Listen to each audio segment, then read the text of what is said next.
To give you a sense of what UnRavelled is about, it's about there is a 53-year-old woman. Her name is Dr. Ann Adams, and she is a brilliant biologist. And she's also a pretty crappy painter. And she, with her husband, has been living outside of Vancouver. And their son had a car accident. And when he did, she said, I'm going to stay home and take care of him because the prognosis was that he would never walk again. So she did. And while this was happening, she, wasn't in the lab anymore. And she said, I'm just going to paint. And she painted a lot of strawberries. She painted one obsessive thing over and over. And her husband was amused and annoyed, and it wasn't a big deal, but she wasn't a painter. So it was like, okay, fine. Then miraculously, the son got better and he went off to college. And so an unexpected happy ending there. So this is where we pick up the beginning of our story. And in UnRavelled, she says, look, she's playing Scrabble with her husband, and she says, look, I have a bit of an announcement. I'm not going to go back to the lab. And the husband's surprised. Well, why? Why not? It's like, because I want to paint. But you're not a painter. And she says, hey, don't you tell me what I can and can't do. And then she has this instinct that she wants to paint. And so it causes some friction in her marriage. And then she starts listening to Ravel's Bolero. And Bolero is a repetitive piece of music. It was written by Maurice Ravel in 1928. And it's not really like anything else he ever made. It's most of what Ravel does is very liquid. It's very impressionistic. He's like Debussy. It flows. And Bolero is very regimented, and it's almost perseverative. It's the same melody repeated X amount of times, exactly without variation, just the orchestration changes. There are people who think of it almost like an etude, or a piece that explores the meaning of what an orchestra can do rather than a piece of music in and of itself. And yet it is regarded as Ravel's most popular masterpiece. It's played all over the world all the time and has been since it was made. But Ravel hated it. So she becomes obsessed with this music and starts to paint it. And it's a secret. She keeps it a secret. And she's painting and painting and painting. And she makes up this gorgeous painting of it, which is so much better than anything she ever made before. And her husband is surprised and shocked and delighted. And this is like, wow, this is like a whole new person. And then she starts to show the symptoms. And then she starts to lose words. Her personality starts to shift slightly. It gets so bad at one point that she starts picking up the steak knife from the wrong end. She cuts herself. She forgets that she was just in a meeting and comes back again. And she starts to her speech starts to go, but her painting continues to improve. So they take her to see Dr. Bruce Miller, who diagnoses her with primary progressive aphasia. And it's a kind of dementia. And through the course of this, she discovers that Ravel had the same, at 53, Ravel was composed Bolero, which itself is the first symptom of his PPA, which he had, and he, like her, died 7 years later. And they both had the same disease, and they were both inspired by the same piece of music stroke art at the same point in their disease, which was a radical departure for them in terms of their creativity. And the theme of it The theme of this is exploring the idea of what disease is, what creativity is, what is it to love somebody when they fundamentally change, where do the boundaries lie, and also share a story of a disease which has inside it a great and beautiful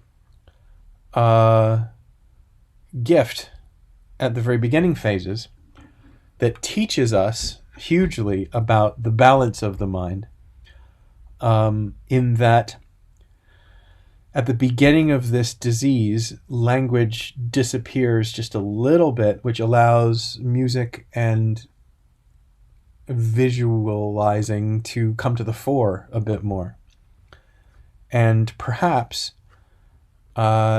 language is too prominent. Perhaps we're too focused on that, and that takes away from some of the other things that are necessarily having to take a back seat while language has the front of the stage all the time.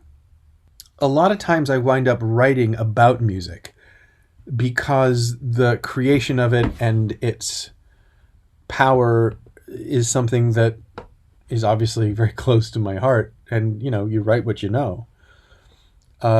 So stories that involve music, hit me where I live.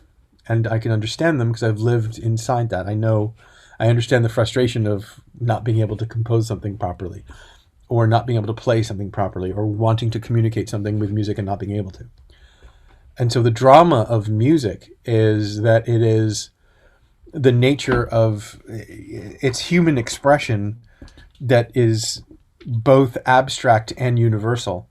And when there are problems with it, or things that want to come out through it, e.g. strong emotions or dysfunction, I find it easy to translate that into story. I've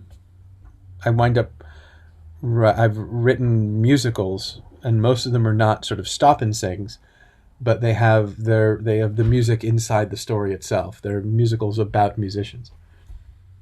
And this, I suppose, is a play about the creation of music and the struggle of a composer to reckon with his own legacy, and he's raging against the idea that the best thing that he ever created is only happening because he has a disease.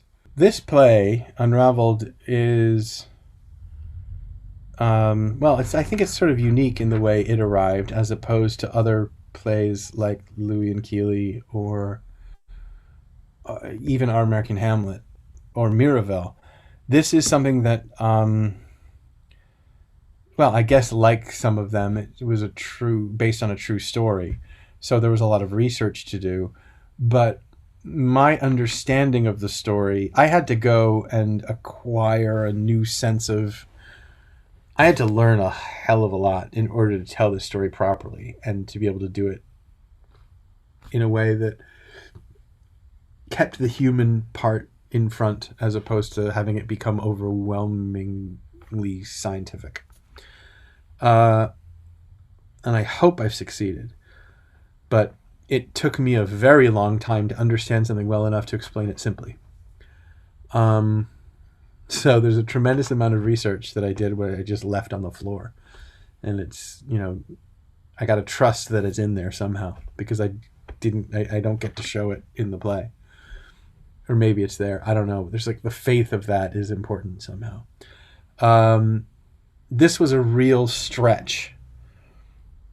And this one was chiseled in a different kind of way, because every bit of behavior, every line, every stage direction, every moment was chiseled because it had to have a meaning. There's a set of paintings that track her degeneration and expansion over time.